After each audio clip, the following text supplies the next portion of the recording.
Now, before I begin in earnest, what I'd like to do is tell a short story.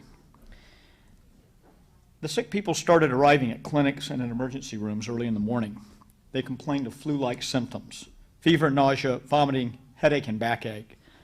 By noon, the entire healthcare system was overwhelmed.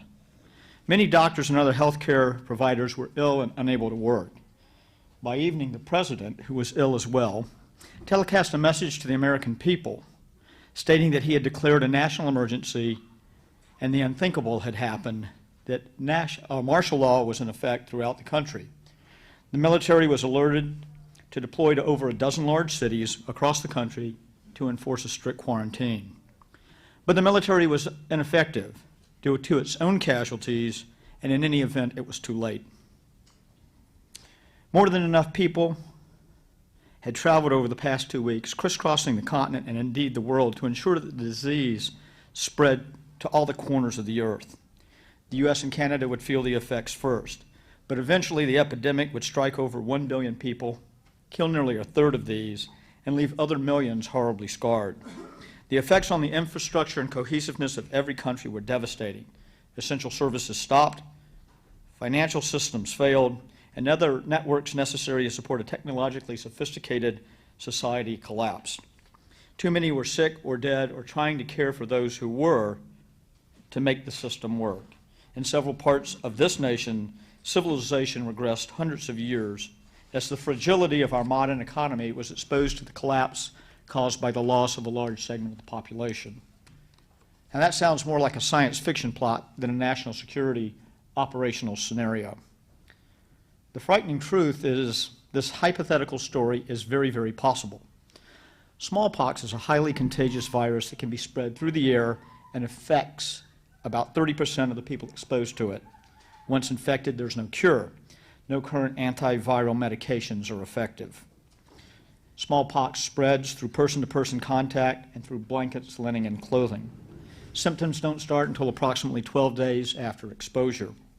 Initial flu-like symptoms lead to severe abdominal pain and disorientation, and later small round sores erupt all over the body.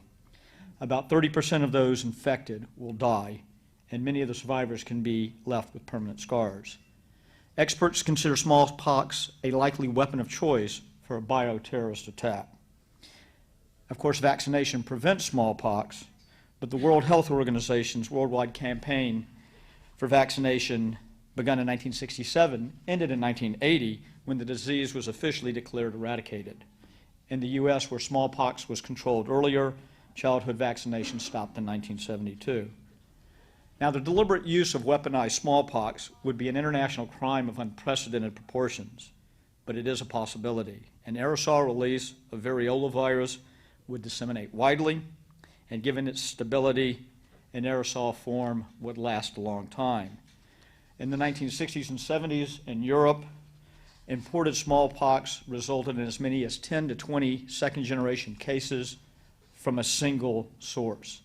Widespread concern and panic occurred, even with outbreaks of fewer than 100, resulting in extensive emergency control procedures, basically quarantines.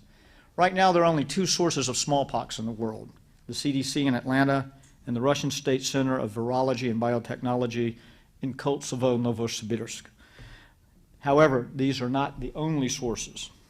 The Soviet government began growing and stockpiling large quantities of smallpox, specially adopted for weaponized use after it was declared eradicated.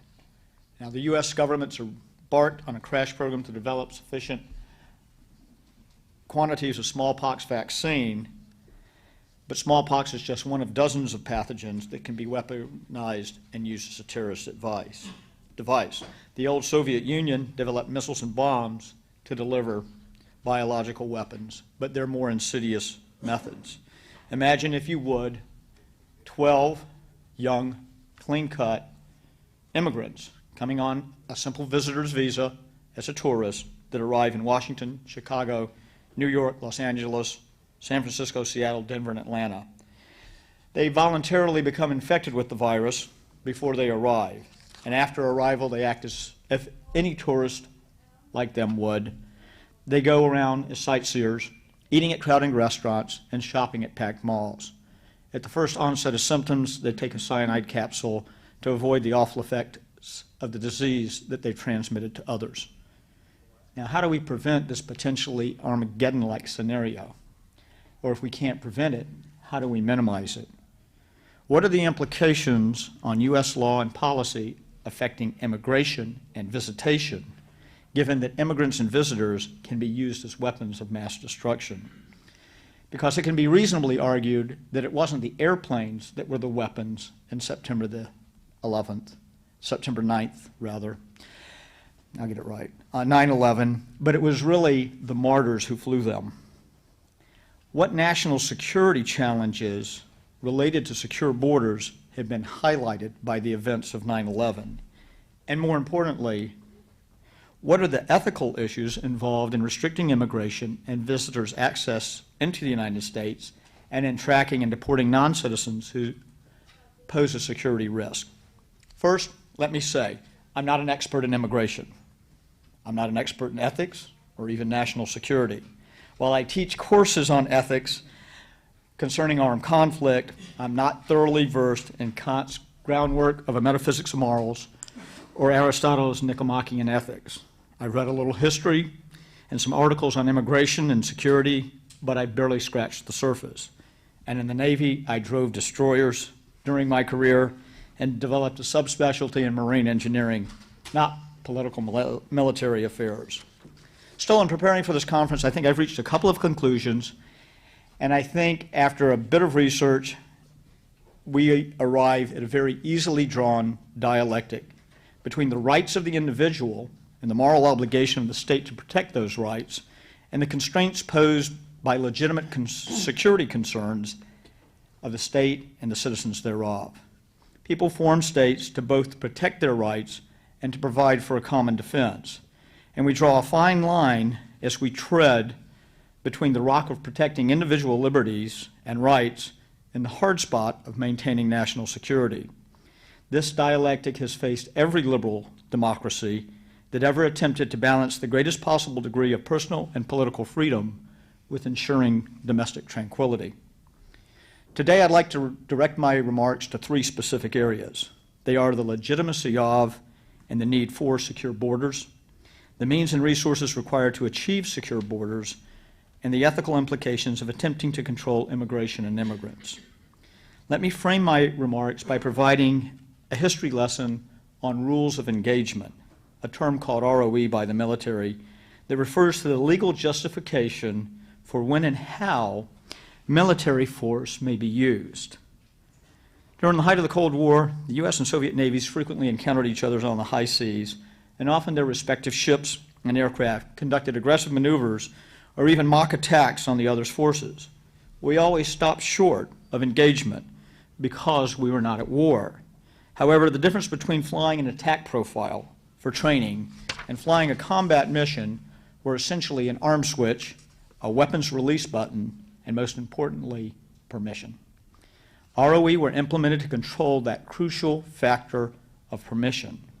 Commanders had the moral right and obligation to defend themselves, but must not break international law regarding unjust aggression, cause an accidental war, or interfere with the rights of other parties to safely navigate the seas and skies of international waters and airspace. Now, this concept of inherent right of self-defense applies to nations as well as to individual ships and aircraft. Michael Walzer, in his book Unjust and Just War, defines certain acts of war as anticipations and declares them ethical if they are done in the face of imminent attack. And just as the military issues ROEs as specific legal rules to govern the actions of troops on the front lines, to protect themselves, states formulate policies to provide self-defense, including taking preemptive action. But on the 11th of September, our guard was down. We took the first hit. We absorbed the initial attack because our self-defense posture, our border policies and immigration laws, which function as rules of engagement, did not provide adequate security. We had focused our defense policy on fighting enemies left from the Cold War. We didn't anticipate that a transnational group of Islamic fundamentalists could conduct an attack on the United States. Our unsecured borders allowed this attacking force to establish a base in our rear, move to their objective, and carry out a successful assault. It was a classic example of asymmetric warfare, and it's interesting and relevant that one of the sources of our greatest national strength, the freedoms of access and movement that fuel the economic and intellectual dynamism of our culture, proved to be our greatest vulnerability. The fact is, we still have little or no control over our borders, and we therefore expose the soft underbelly of our nation's complex infrastructure to attack. The war on drugs proved this point years ago. Despite a massive effort using both law enforcement and military assets, we only slowed the movement of drugs into the United States. From a national security point of view, our porous borders and inability to attract non-citizens present a potential vulnerability that we now find very real and very frightening. The question, of course, is what should be done. Borders have legitimate purposes. The UN operates under this paradigm and states that nations are sovereign and have legal rights much like those of individuals. And just like individuals have the right to expect security within their homes, states have the right to expect security within their borders. In fact, other than for humanitarian intervention, the breaching of borders is considered to be the only legitimate and just cause for going to war. And even though the system may be inherently flawed, an actual delimitation of borders question, it's not easily changed. Defense of borders and limitations to access across them are basic rights and privileges of all states. But borders are universally accepted. So this gets to the second idea I'd like to discuss. How do we secure our borders? Now, we could deploy the armed forces and close down the borders and shut our ports and harbors, but the economic and social costs would be staggering. Just the 3 weeks during which the airlines didn't fly cost the United States and the airline industry $10 billion. The ripple effect through the economy would be devastating. Moreover, the military isn't a police force. Many of you may recall that in May 1997, an 18-year-old Hispanic American was killed by a four-man Marine unit who was sent to the U.S. border by the Border Patrol to guard a well-known drug smuggling route across the Rio Grande. Esquiel Hernandez allegedly fired his .22 caliber rifle in the direction of a camouflaged Marine unit.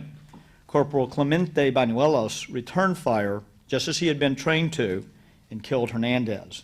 My point is the armed forces are not trained for, nor do they have the proper equipment to perform what are essentially law enforcement functions. Additionally, the armed forces are prevented from doing this by the posse comitatus and other acts that have been passed by Congress.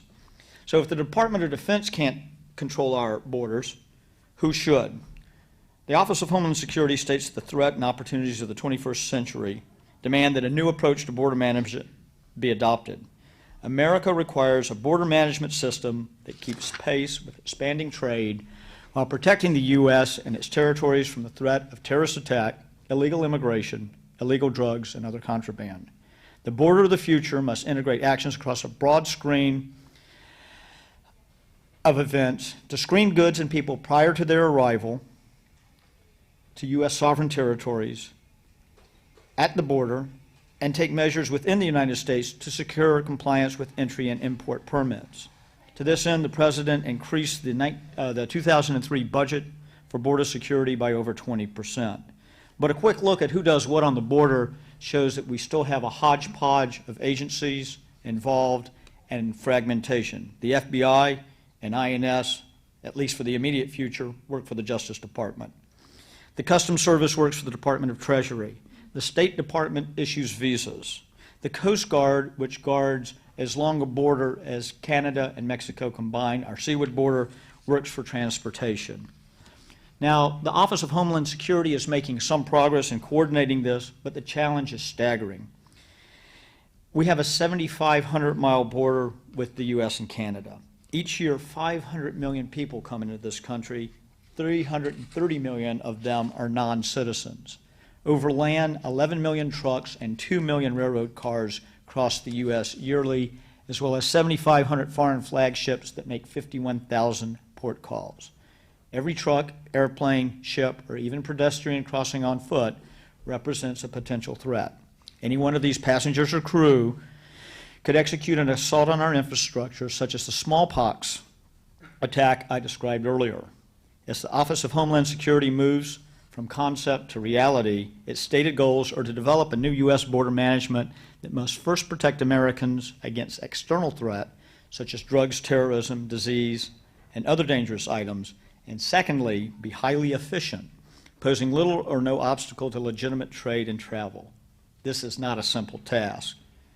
One method of formulating this management policy is to develop a border strategy that acts as a set of rules of engagement, guidance that describes how and when flexible law enforcement powers such as interdiction, arrest, or even lethal force are employed, and it needs to be based upon the threat. At the same time, the policy must ensure that its provisions remain within accepted, humane, and ethical parameters. The development of these rules of engagement must take input from all branches of government, weigh concerns of industry, agriculture, and education, and consider the needs and rights of immigrants and visitors. This highlights the third issue I'd like to discuss.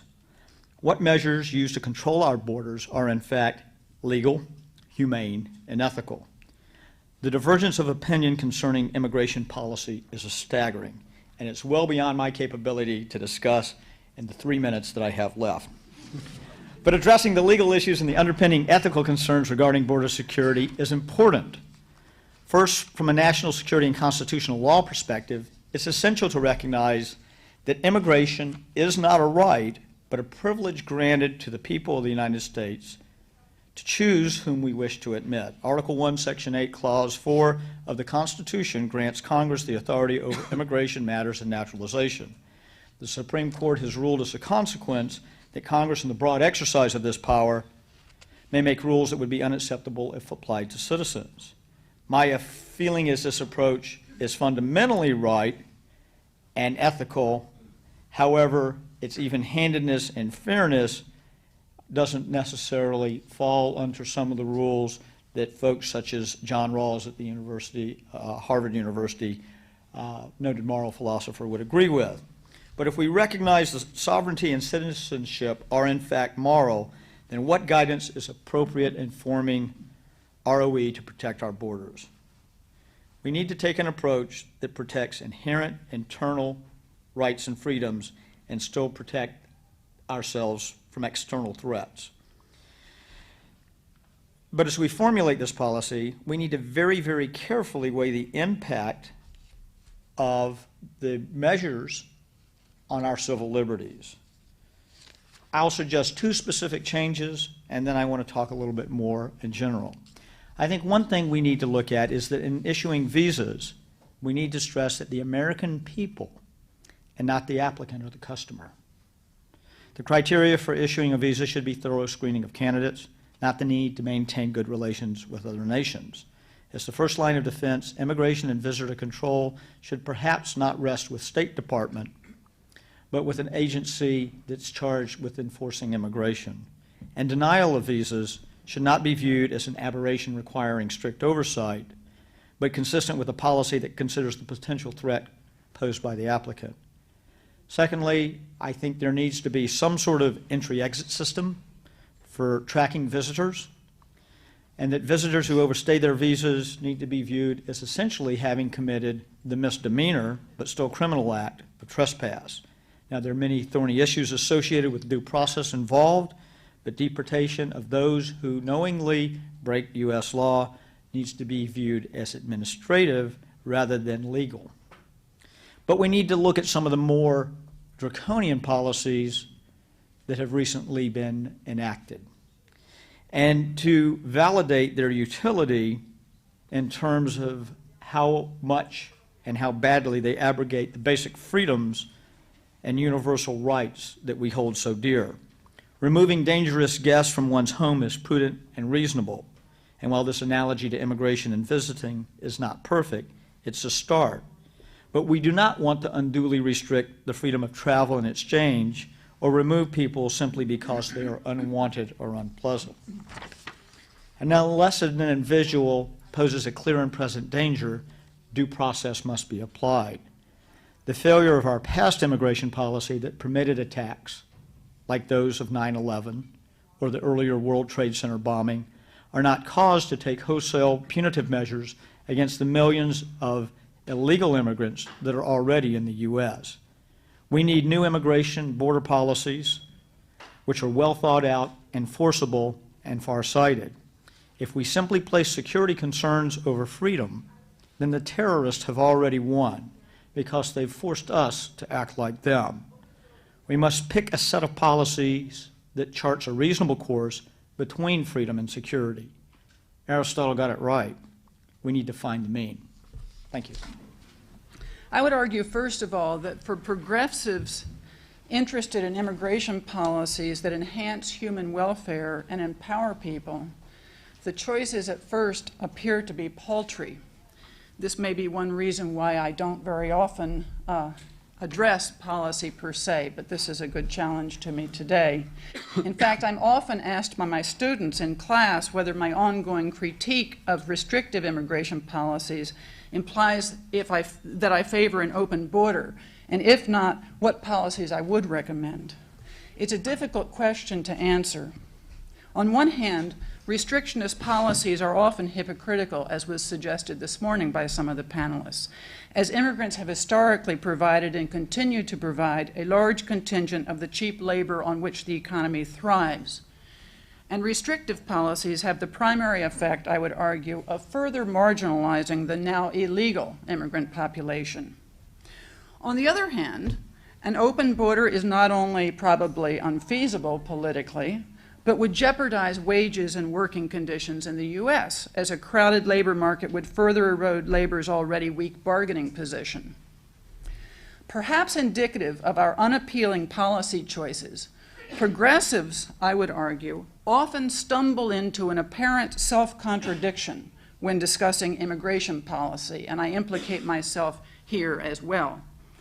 There is, for example, something fundamentally self-contradictory about our tolerance of undocumented immigration, or at least our resistance to restrictive policies, while at the same time opposing guest worker programs on the grounds that they're exploitive and redundant, given high rates of unemployment among farm workers.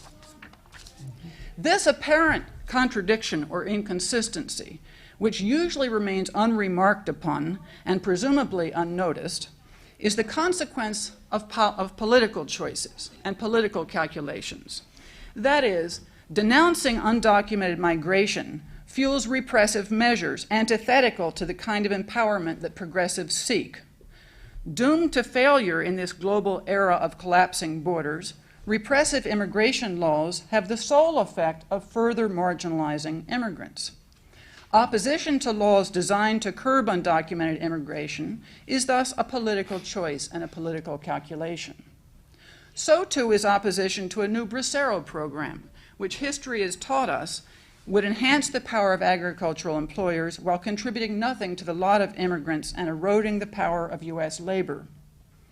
But if the self-contradiction in which progressives are caught can be understood once we grasp its political meaning, the nagging question remains: what immigration policy should we endorse? Let me digress for a moment and lay the groundwork for my answer. A U.S. Labor Department report in 1994 read, and I quote from the report, "Migrant workers, so necessary for the success of labor-intensive U.S. agricultural of the labor-intensive U.S. agricultural system, subsidize that system with their indigence. The system functions to transfer costs to workers who are left with income so marginal that only immigrants and those who have no other options are willing to work on our nation's farms," unquote. This cheap labor role of immigrants to the U.S. is nothing new, of course. Since Alexander Hamilton warned Congress in 1791 that European immigration should be encouraged to offset what he called the, quote, dearness of labor, unquote, policymakers and employers have applauded the role of immigrants as a labor supply. Andrew Carnegie once referred to immigrants as, quote, that golden stream that flows into the country each year, and valued each able-bodied male immigrant at $1,500 apiece. For, he said, In former days, an efficient slave sold for that sum, unquote. The New York Journal of Commerce in 1892 declared, men, like cows, are expensive to raise, and a gift of either should be gladly received. And a man can be put to more valuable use than a cow, unquote. It was not just labor power that the immigrants contributed, but the cheap labor power unique to marginalized populations. An ad for workers in a New York newspaper in 1895 read, quote, I'm sorry, I wanted to tell you that this marginalization in the 1890s was racially explicit. Here's what the ad said in the New York newspaper. Common labor, white, $1.30 to $1.50 a day. Common labor, colored, $1.25 to $1.40. Common labor, Italian, $1.15 to $1.25. Of course, in California at that time, the bottom rung would have been filled by Chinese and Mexican workers rather than Italian, but the same dynamic prevailed. The marginalizing process may be less explicitly racist now, but its impact is as powerful as ever. As the Department of Labor said in its report, agriculture, as with many other parts of the economy, is subsidized by the economic marginality of third world workers, a marginality that it both depends on and reproduces. But a dilemma is thereby created. For if immigrants supplied a convenient workforce to be used as cows, as the New York Journal declared, that workforce in fact was made up of human beings. And because it was a cheap labor supply they provided, these human beings were usually destitute, precisely because it was a cheap labor supply. So the same policies that guaranteed a cheap immigrant labor supply at the same time and for the same reason increased the fiscal and social costs associated with the burgeoning poor population. At the end of the 19th century, much of the immigration debate in Congress reflected this contradiction. On one hand, a surplus labor supply was useful to the rapid development of the emerging capitalist democracy, while on the other hand, the poverty associated with it required unprecedented expenditures on poorhouses, hospitals, asylums, and jails. One policy response to this dilemma was to bar those with a, quote, predisposition to poverty into becoming a public charge, as if poverty was a character flaw immigrants brought with them. Proposition 187 followed in this tradition 100 years later. The same year, the Department of Labor concluded that immigrants subsidized agriculture with their indigence, Proposition 187 broadcast the fear that indigent immigrants were overwhelming public services. This very brief historical sketch of the dialectic between the benefits of immigrant marginalization and its costs might help us untangle the immigration policy quandary in which progressives find themselves, because it highlights the important links between immigration policy and broader economic policies and labor relations. Immigration policy is, in fact, one piece of a larger set of economic relations. And in the absence of altering those relations, even well-intentioned immigration policies are unlikely to have progressive effects. Instead, to the extent that their impact is determined largely by the context, immigration policies are likely to reaffirm the relations embedded in that context.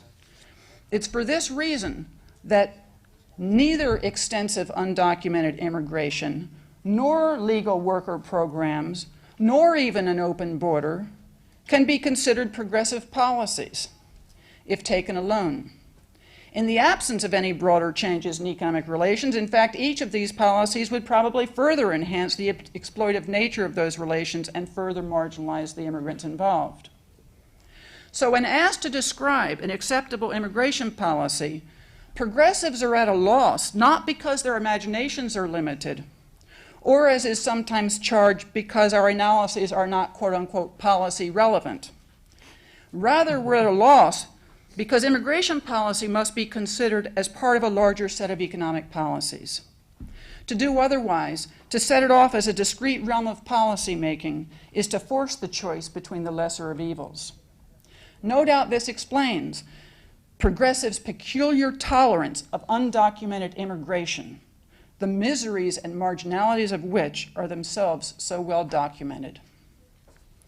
But once we consider policies affecting immigration outside the box of immigration policy, it opens up a range of policy options that would have progressive effects not only for immigrants but for other people as well. Without getting too specific, I'm thinking here about economic and labor policies such as enforcement of labor laws, enactment of a living wage, support for labor unionism, and so forth. These progressive policies would be exactly the opposite of what a recent Supreme Court decision did last month. As you're probably aware, the Supreme Court, in a 5-4 decision last month, denied an undocumented worker the right to sue an employer for back pay after having been fired for trying to join a union. According to media reports, employers have used the ruling in Hoffman Plastic versus NLRB to avoid paying minimum wage, with one employer even asking the documents of a worker who filed a sexual harassment complaint. An attorney for the food packing union said, "It's amazing the quickness of the employer response to this." A lawyer representing immigrant janitors in a class action suit against wage and hour violations said the message the decision sends workers is, "You complain at your peril." The point I want to make here is that such decisions further marginalize immigrants and give employers license to use undocumented immigrants to circumvent labor laws. In contrast to that short-sighted Supreme Court decision, effective and progressive policies would aim to reduce the marginalization of immigrants and the working poor in general. And this brings me back to the tension between the marginalization of immigrants and the social costs of that marginalization. Proposition 187 attacked that dilemma by condemning the immigrants and attempting to contain the costs to the public of their poverty. Not only was it inhumane, unconstitutional, and unethical, but it couldn't work, just as any policy that tries to reduce the costs of marginalization by further marginalizing people is doomed to failure. But there's another angle of attack open to us, and that is to confront economic marginalization itself with progressive economic and social policies of the sort I just mentioned. This is the only so-called immigration policy with any hope of success, in the sense that it would limit the appeal to employers of using undocumented workers, and it would reduce the public costs of poverty. And it has the added virtue of casting a broad net. After all, marginalization and its attendant costs permeate social policy relating to all poor people, not just immigrants. Some will say that this broad-based and inclusive approach is impractical or unrealistic. And I have to admit, it is politically unrealistic at the moment. But history has shown us that supporting industry with indigence may be the most ethically and fiscally untenable policy of all. Thank you. I'm going to focus my presentation on framing the problem of immigrant integration, defining some terms as to what it is that we mean when we talk about that, and to set it in the broader context of the discussion, some of which we were already treated to this morning. And if I have time, to also very briefly talk about where I think there's some policy space at the present, or at least in recent years, where there's been some policy space for state and local governments to take an active role in a positive way to promote immigrant integration. And I'd like to start by underscoring what I think is a striking characteristic of the U.S. immigration debate, in that it focuses on admission or on how unauthorized immigrants get in, rather than on what happens to them after they get here. A lot of the discussion, we saw this morning as well, has been focused on even on the border, not even on attempts to control, for example, unauthorized immigrant participation in our labor force or elsewhere. There's no discussion of employer sanctions, for example, so far. But there has not been part of the broader discussion about what happens to immigrants after they arrive in our society, other than in the keynote presentation, which was framed in terms of the normative questions about how people who have been here for some time can reasonably be expected to acquire certain kinds of rights and be able to make certain kinds of reasonable claims on the society to which they belong. So that is what I think I'm going to come back to, but more from a policy rather than a normative standpoint. This distinction between the focus on the terms of entry and people arriving and people after they've been here for a while has also been labeled in the literature as the difference between immigration policy and immigrant policy. Immigration policy being those set of federal policies that determine the conditions by which people come in, how many from what country, whether they're tourists or students or permanent immigrants or whatever. And immigrant policy, which are the much broader set of amorphous policies, some of them federal, most of them state and local, that are not even necessarily explicitly directed at immigrants or the foreign-born, but that have a substantial impact on how they are incorporated and integrated into our society. This morning, of course, our focus was entirely on the border and what happens at the border. And I would say there's some good reasons for that. A lot of our policies have been focused on the border themselves. I mean, look at Operation Gatekeeper. Our policies have not given much emphasis. Employer sanctions, which seem to be so important prior to 1986, sort of disappeared from public discussion, except from a few academic works which show that they haven't had any significant effect on, or no, at least no measurable effect on deterring unauthorized immigration to the United States. This also means that immigrant integration, which we could also, for the moment, I'll go ahead and equate that with the term assimilation, and later I'll distinguish the two, is considered to be a matter that is treated outside the public sector and outside of our concerns about what is the role of states and of the government with respect to immigrants and their presence in our society.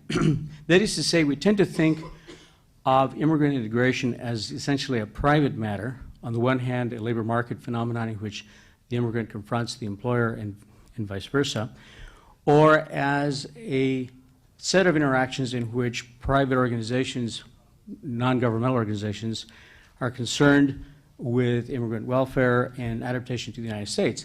And I think this holds even for that area of immigration policy which more closely approximates an immigrant policy, which would be refugee policy. I mean, refugee policy is really the only area where the federal government takes an active role at all in the integration of newcomers. And even there you see the enormous role that private organizations, mostly religious, but other non-governmental institutions are engaged in. So I would argue there's an implicit denial of the state role in state in the broad sense of the term in immigrant integration, such that it is common to justify policy changes that may affect immigrant integration in terms of their consequences for immigration. That is to say, we sometimes see policies being promoted that affect immigrant rights or immigrant integration, and they're justified in terms of, well, this will dissuade some people from coming, let's say, illegally to the United States. An example of that mentioned by my colleague Kitty Calavita is Proposition 187, which was, of course, promoted as a particular change in California state law that would, by eliminating access to public education and health, primarily for unauthorized immigrants, would therefore dissuade future immigrants from coming to the state of California. That was part of the argument. Whether that actually would hold is an entirely different question. I should underscore, of course, that Proposition 187, though adopted by 59%, I believe, 60% of the California electorate, is not enforced. The substantive parts are not enforced because you had litigation and then you had a settlement out of court that essentially made it a dead letter. Another example would be the Hoffman Supreme Court decision that Kitty mentioned a while ago, which I guess was this last month. I'm not sure how long ago it was. I think about 3 or 4 weeks ago. The decision having to do with a person who, essentially the Supreme Court overruled an earlier circuit court decision, Shurtan, in which you had an opposite finding that the courts basically said, if you allow employers to not pay back wages to undocumented workers because they organize, essentially you're promoting slavery, and it was the 13th Amendment, among other things, that was cited in the Shurtan decision, but this Supreme Court, that was, I think, Shurtan's about 1980 or 1982. This Supreme Court took a position much more along the lines that would be supportive of those employers that choose to hire such workers, but not necessarily pay their wages after they discover that they've been engaged in labor organizing. There's a great irony here, and that is we mostly talk about how policy changes will reduce unauthorized immigration, but there's really a marginal impact on numbers. I mean, there wasn't as much discussion in this morning's panel about the effect of gatekeeper and some of the other policies being promoted, but unauthorized immigration, particularly from Mexico to the United States, has pretty much remained flat. To the extent that we've seen data on this, it appears that the net flow certainly has not declined. It may have accelerated during the 1990s, certainly has not declined relative to what it was before. So the major policy changes that have occurred have been those that have an impact on rights, and especially social rights, and by extension on the integration of immigrants. A good example of that would be welfare reform, which was also mentioned earlier, that with respect to means-tested, access to means-tested programs by legal immigrants, not just unauthorized immigrants. Perhaps at this point it might be useful to sort of think about what we mean when we talk about integration. And I would frame it in the broader context of incorporation, which is, there's a growing literature on immigrant incorporation, which essentially means the mode of insertion of the immigrants into society. The idea being that every immigrant is incorporated, and we can just talk about the different ways in which they are incorporated. For example, into various occupational niches in the labor market. Or guest workers are incorporated to the extent that we have them. Temporary workers are incorporated as guest workers in a particular mode, which essentially means they're not very integrated into society. They're temporary people who come legally and stay for a certain period of time and then return. And you might think of another example, and that would be immigrants who become entrepreneurs, which would be another example of incorporation into our society, a very different kind of incorporation. I'd like to suggest that we define integration as a process of incorporation into the economy, and in which, a process of incorporation in which, in its economic respects, we think of the possibility, we find the possibility of upward mobility, and into our society and polity with the possibility of full participation and eventually citizenship. The formation of immigrant enclaves may represent an initial stage of immigrant integration, but often, in order to talk about that process continuing, that we have a residential mobility of such immigrants and a dispersion in order for those immigrants to be fully integrated into our broader society. That process, of course, is not a linear one, and it's not a unidirectional one, and it has a lot of different pitfalls along the way. I mean, you've had a literature, Alejandro Portes, among others, have talked about negative assimilation, by which some immigrants and their children fall into certain kinds of socioeconomic categories because of the kinds of things that they confront in the neighborhoods in which they reside. Now, let me move to the term assimilation, which is perhaps better used to reflect an outcome than a process, and where essentially, I think when we use the term assimilation, we're thinking of socioeconomic and political markers in which those markers of a particular group converge with a majority of society. This particular definition, I think, was useful when we thought particularly about European immigration earlier part of the 20th century, where you saw that kind of convergence. It's a term also that made a certain amount of sense in the context of the Americanization movement after World War I, where you had a very strong push on the part of many non-governmental institutions to promote immigrant assimilation. But I think it's a difficult term to accept today for a variety of reasons. Part of it has to do with the ideological connotations that it has, but also because it's very difficult to operationalize. It's very difficult to talk about what a majority society is today, and it's increasingly difficult, I think, to talk about what kind of convergence we could talk about. Convergence to what would be the question if we were talking about assimilation.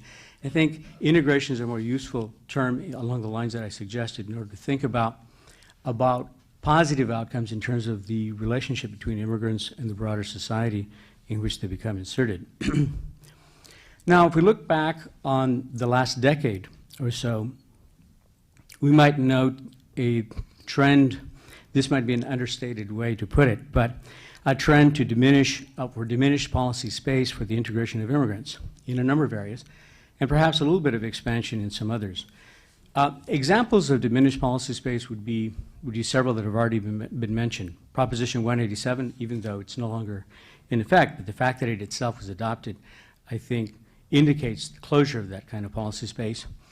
The adoption of the immigration, illegal immigrant, I can't remember what IRA stands for. Illegal Immigration Responsibility Act. Okay. That particular legislation adopted in 1996, welfare reform, and there was also a terrorist law passed in 1996 in response in part to what occurred in the World Trade Center bombings shortly before. And the more recent legislation adopted last September in the post-September 11th context, I think also, so all of these tend to point in the direction of what appear to be a diminished space for policies that you might want to promote that would facilitate the integration of immigrants. Nevertheless, you've also seen, I think, partly because of the economic, the very long period of economic growth that we experienced over the last decade prior to last year, and the political context of the Fox-Bush initiatives and discussions of last year, you saw some other things happen that suggest a movement in another direction, at least some zigzagging with respect to this policy space. And the two examples I would cite here would be, the one area that I would cite as an example would be education. And the two examples specifically would be some legislation adopted both in California and in Texas to facilitate the college enrollment of unauthorized immigrant children who've been here for an extended period of time, which is sort of in support of what Joseph Carnes was saying earlier about people who've been here for an extended period of time can make certain kinds of claims and are recognized. Those claims are actually recognized in that direction. Now, in the case of the Fox-Bush initiatives, which is not the topic of my presentation, but I can't resist making just a couple of observations, they could go either way. Depending upon what the specifics of those proposals turn out to be eventually, it could, in some ways, facilitate legal integration, particularly if you see legalization as part of the package, depending on what the terms of legalization are. And you can see some policies being adopted that would make it more difficult to see immigrant integration, particularly if you saw guest worker programs that look more and more like the Bracero program, which of course they deny they're going to do, but we haven't seen yet what the specifics of that will be. Now, in the minute or two remaining that I have, I'd like to talk briefly about what kinds of things can state and local governments do? What are some of the areas that they're engaged in at present that can most have an impact on immigrant integration? And here I'll just state the obvious, and that is that education is perhaps the fundamental area when we talk about immigrant integration into our society. Education, not just with respect to immigrant children and the second generation, and what is sometimes referred to as the 1.5 generation, that is, the people that were born outside the United States but arrived as children and are therefore somewhat caught in between the experiences both of immigrants and the second generation, but also with respect to adult immigrants. I think that there hasn't been enough emphasis on that particular dimension. Adult education for ESL is one area where state and local governments can do a lot more than they're doing right now. You have long waiting lists for adults who want to take English classes, who want to learn English. Immigrants are, contrary to popular perception, are extraordinary rational utility maximizers. Their very movement is a reflection of that they most closely approximate that theoretical model we think about. And they know that learning English will make a difference in terms of their earnings and their success in the society. I think that we should take advantage of that and make it possible for adult immigrants to learn English and to acquire other kinds of information that might be useful. Naturalization classes are another area where there's civics dimension as well as English and other things that more work could be done there. And there's one area that I think we haven't paid enough attention to, and I would call this adult education for integration skills. and that is not just English and civics, but practical information about how you survive in this society. We could refer to that as socialization 101. There are the other terms that we might use, but you might think of the fact that people come from a different culture and different set of experiences don't necessarily have ingrained in their heads the kinds of things we already know as children function, how you do things in this society, how you get ahead. The consequences, I think, of promoting this, and I'm just talking about adult education here so far, and I've mainly stressed that because this is something people rarely talk about, is there's some potential advantages in the workplace. I think employers could be talked into supporting this kind of thing. They are, after all, the principal beneficiaries of the arrival of these immigrant workers. And I think it would also have a potential impact on the participation of parents, immigrant parents, in the education of their children. Get them more involved in communicating with teachers and counselors and so forth. Now, the other area that I would mention, implicitly, the education, K through 12 education is obviously fundamental here, but the other area I would mention is college education, particularly, and in this connection we have AB 540 in California, a bill passed by the state legislature last year that makes it possible for unauthorized immigrants in the state to pay in-state tuition under certain conditions at I believe it's community colleges, the California state system, and under some conditions, it's actually a suggestion for the regents on the case of University of California, because I think University of California has a different set of rules as to how this applies.